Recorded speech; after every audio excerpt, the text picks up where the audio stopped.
আমাদের প্রত্যেকের জন্যই ডক্টর ইজ লাইক গড। এই প্রফেশনটায় আসার ঠিক এক্স্যাক্টলি কখন ডিসাইড করলেন যে এই প্রফেশনটা আপনি অপ্ট করবেন? এটা নো ডাউট একটা নোবেল প্রফেশন। কেন এসেছি এইটা আমাকে অত বেশি চিন্তা করতে হয়নি, কারণ আমি আমার ফ্যামিলিতে থার্ড জেনারেশন। আচ্ছা। এই যে প্রফেশনটার যে এই যে ভ্যালুটা, ওইটা এত ছোটবেলা থেকে দেখে দেখে বড় হয়েছি যে ডাক্তার হবো, এটা খুব বেশি আমাকে চিন্তা করতে হয়নি।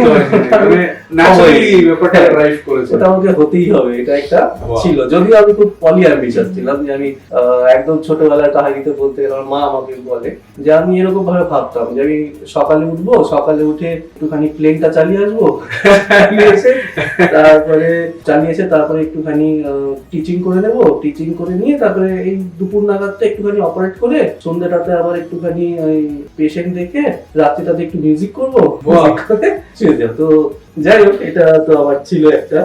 একজন ডাক্তারের লাইফে সমস্ত পেশেন্টকে পেশেন্ট হিসাবে ট্রিট করাটা মানে জান লাইফে when you are a learner, আমাদের প্রফেসররা তাই বলতেন, when you are a learner you must treat your patients as your teacher. Correct. কারণ প্রত্যেকটা কেস আলাদা, প্রত্যেকের থেকে কিছু না কিছু শেখার আছেই আছে। এরকম আরো নতুন নতুন মজার মজার পডকাস্ট ইন্টারভিউজ দেখার জন্য সাবস্ক্রাইব করুন সুশোভন সরকার অফিসিয়াল ইউটিউব চ্যানেল।